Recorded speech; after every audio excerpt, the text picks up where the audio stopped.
afternoon, Cross Timbers. Today is Wednesday, April 6, 2016. This is Texan TV News from the Tarleton State University campus in Stephenville, Texas. My name is Alejandra Arreguin. Here are today's top stories.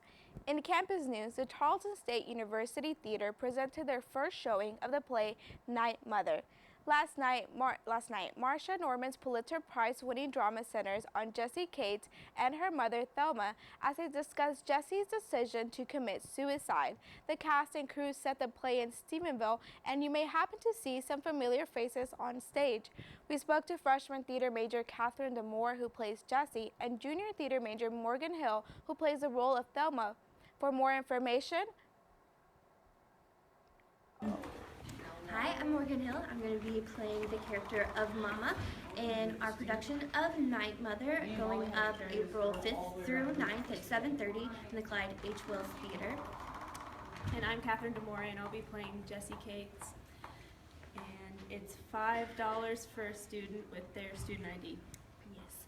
And basically, Night Mother is about Jessie here, who tells me, Mama, that she is going to commit suicide, and basically our struggle dealing with that, the pull and push of that during the play. So come out and see what happens.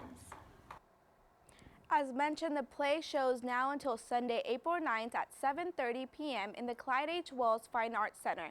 Tickets are $10 for adults, $8 for senior citizens, high school students, and Tarleton faculty and staff, and $5 for Tarleton students with a student ID. Tickets can be purchased at the Fine Arts Center box office. For more information on the play, call 254-968-9639. In regional news, Grant Warren, a high school student from Haiku, was arrested at his home on Monday. Warren is said to have made a terroristic threat at school after being notified by the school. The high school marshal office went to Warren's home and made the arrest. Lieutenant Roy Woods said that they don't have all the details yet, but it is verified that it was actually Warren who made the threats.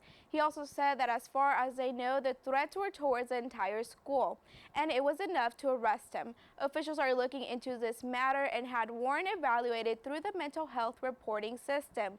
Warren is currently being held in the Hamilton County Jail, and no bond amount has been set at this time. And now today's Texas national and international news from the Associated Press. According to the Associated Press, a body has been found in a creek at the University of Texas in Austin in what authorities described as a possible homicide. UT President Greg Fenves says the body was discovered Tuesday in Waller Creek behind the Eder Harbin Alumni Center. Police have confirmed that the victim is a woman in her 20s but did not release her identity. No cause of death was immediately released. A statement from Fenves described the incident as a tragedy on campus and says UT officials are working with Austin police to identify possible suspects. Fenves also did not say whether the victim was believed to be a student.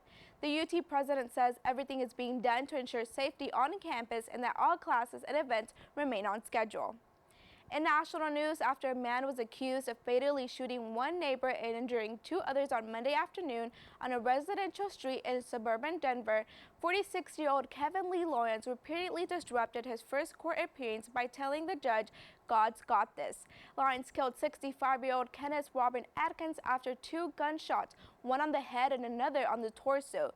46-year-old Lori and 44-year-old Elizabeth Lyons were also shot but are expected to recover. Lyons will face first-degree murder charges and was ordered jailed without bond. Authorities have not said what led up to the afternoon attack. Lyons' public defender raised doubts about Lyons' mental health. Officials in Brazil say the influenza H1N1 pandemic, commonly known as the swine flu, has killed 71 people in the past 3 months, a figure that has taken health authorities by surprise. The number of deaths is almost doubled of those registered in 2015. Though there is a vaccine to prevent H1N1 type influenza, it is scarce. Private clinics don't have enough vaccines to attend all the population, and the public health system had initially only planned to start the vaccination program for children, elders, and other vulnerable groups starting April 11th. The H1N1 scare also comes as Brazil is struggling with the worst recession in decades, due to the preparation to host the 2016 Summer Olympics game in Rio de Janeiro. For more of today's national and international news, we turn to the Associated Press for the AP News Minute. This is AP News Minute. Senator Ted Cruz wins the Wisconsin Republican presidential primary, finishing far ahead of Donald Trump. Cruz called his victory a turning point and urged the party to rally around his candidacy. On the Democratic side, Senator Bernie Sanders finished well ahead of Hillary Clinton. Sanders said he has momentum, pointing out that he's won 7 of the last 8 contests. Wildfires in Oklahoma have prompted the evacuation of some small towns. Authorities estimate the largest fire has burned about 40 square miles. And the University of Connecticut women's basketball team wins their 4th straight championship. The Huskies beat Syracuse 82-51 on Tuesday night. Sandy Kozel, The Associated Press, with AP News Minute. Today's weather forecast is brought to you by weather.com. Today we'll see sunny and clear skies with highs in the upper 70s. There will be winds throughout the day coming from the north at roughly 20 miles per hour. Tonight will be clear with lows in the 50s and slight winds out of the northwest at 6 miles per hour. Today's broadcast was produced by Sydney Burns, Candy Carpenter, and Rebecca Hernandez. You can follow us on www.texannews.net. Don't forget to tell your friends about us and become a fan of Texan TV News on Facebook and Twitter. Tune in tomorrow for the latest news from the Tarleton State University campus in Stephenville, Texas.